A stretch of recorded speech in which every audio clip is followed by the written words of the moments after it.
Assalamualaikum warahmatullahi wabarakatuh. Apa kabar kalian anak soleh-soleha? Kelas 6 SD Islam Terpadu Darussalam Palopo. Semoga semuanya dalam keadaan sehat dan bersemangat. Masih ingat yel-yel kita? Iya, alhamdulillah, luar biasa. Tetap semangat, semakin cerdas. Yes, yes, yes, Allahu Akbar. Kompetensi dasar yang akan kita capai adalah yaitu KD 3.7, memperkirakan informasi yang dapat diperoleh dari teks non-fiksi sebelum membaca, hanya berdasarkan membaca judulnya saja. Dan KD 4.7 menyampaikan kemungkinan informasi yang diperoleh berdasarkan membaca judul teks non-fiksi. Pembelajaran kita didukung oleh Bu Pena 6D dan buku kurikulum K13 tema 8 Bumiku dari Kementerian Pendidikan dan Kebudayaan Republik Indonesia tahun 2018.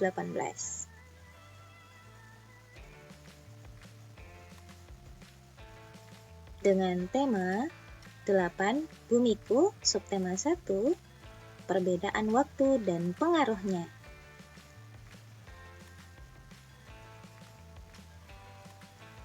Untuk muatan bahasa Indonesia, yang akan kita pelajari masih tentang memperkirakan informasi dari judul teks non-fiksi. Ini sudah pernah kalian dapatkan materinya sebelumnya. Nah, kita perdalam lagi. Ingat kembali, judul adalah kepala teks yang dapat menyiratkan secara pendek isi teks. Kita dapat mengetahui perkiraan isi teks dengan mengetahui makna kata kunci dalam judul. Nah, perhatikan gambar berikut ini.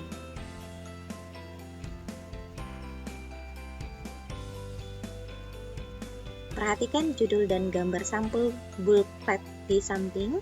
Dapatkah kalian memperkirakan informasi-informasi penting apa saja yang ada di booklet tersebut? Ya, apa ya? Ya, dari judulnya saja terjadinya siang dan malam. Kira-kira informasi-informasi penting yang ada di booklet tersebut adalah penyebab terjadinya siang dan malam. Terus informasi apa lagi selain penyebab terjadinya siang dan malam? Yang menyebabkan siang dan malam itu terjadi berarti adanya rotasi bumi. Ada lagi gerak relatif matahari. Dalam menentukan informasi dari judul teks non-fiksi, pertama-tama tentukan dulu kata kuncinya. Informasi dari sebuah teks dapat dicari dengan mengidentifikasi kata kunci yang terdapat pada judul. Kata kunci merupakan kata yang mewakili informasi-informasi penting yang terdapat di dalam teks. Nah, sebelum membaca teks non-fiksi, biasanya dari judulnya saja kita sudah dapat memperkirakan isi teksnya. Tapi sebelum itu, kalian perlu ingat, perhatikan judul teksnya dengan cermat. Dari judul tersebut, tentukan kata kuncinya. Kemudian pahami makna dari kata kunci tersebut. Lalu, perkirakan informasi yang akan disajikan. Nah, sebelum membaca teks non-fiksi, kita sudah mencoba memperkirakan informasi hanya dari judulnya saja. Setelah itu, kalian akan membandingkan perkiraan informasi sebelum dan sesudah membaca teks. Tapi, perhatikan, setelah menemukan kata kunci, kamu dapat memperkirakan isi teks hanya dari judulnya saja. Diingat, selanjutnya, kalian dapat memperoleh lebih informasi dengan membaca teks yang tersedia terkait dengan judul yang sama.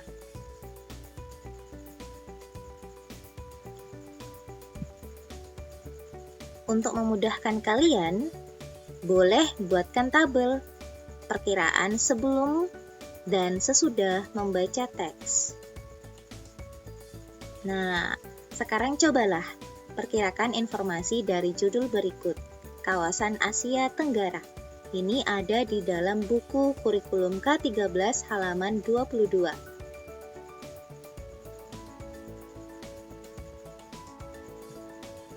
Nah, sekarang setelah memperkirakan isi teks, bacalah teks berikut ini. Kawasan Asia Tenggara. Asia Tenggara terletak pada 29 derajat lintang utara dan 6 derajat lintang selatan. Berdasarkan garis lintangnya, hampir seluruh wilayah Asia Tenggara berada di daerah tropis. Secara geologis, sebagian besar wilayah Asia Tenggara dilalui rangkaian pegunungan muda Mediterania. Secara geografis, wilayah Asia Tenggara berada di jalur lalu lintas yang menghubungkan Samudra Pasifik dan Samudra Hindia antara Australia dan Asia.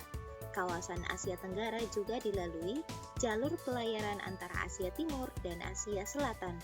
Sumber bacaan dari buku BSE K13 tema 8 kelas 6 halaman 22. Hampir seluruh wilayah Asia Tenggara memiliki kesamaan, yaitu dilalui oleh pegunungan muda yang masih aktif. Kenyataan ini ditunjukkan dengan sering terjadinya gempa vulkanik dan tektonik. Sebagian besar wilayah Asia Tenggara terletak di daerah tropis. Tingginya curah hujan ini juga menyebabkan kawasan Asia Tenggara banyak hutan lebat. Di kawasan Asia Tenggara berlaku musim penghujan dan musim kemarau. Curah hujan yang lebat menjadikan wilayah ini subur. Salah satu daerah pertanian yang subur di Asia Tenggara adalah daerah aliran Sungai Mekong. Sungai ini melintasi Tiongkok, Myanmar, Laos, Thailand, Kamboja, dan Vietnam. Nah, setelah membaca teks tadi, kalian sudah mampu menemukan informasi penting dari teks yang terdiri dari 4 paragraf.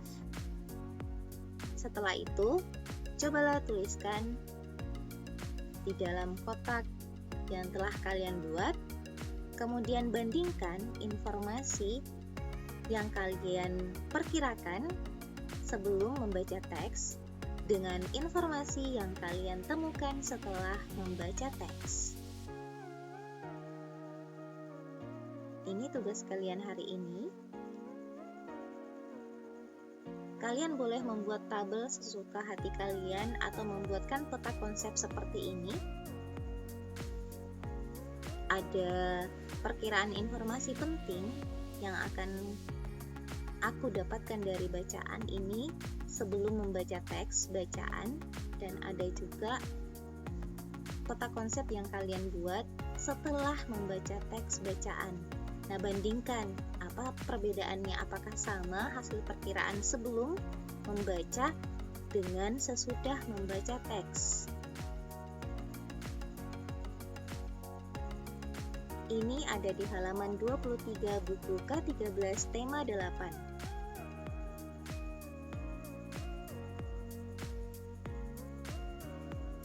Untuk menemukan kata kunci pada teks non-fiksi, yang pertama, informasi dari teks dapat ditemukan dengan mengidentifikasi kata kunci dari judul.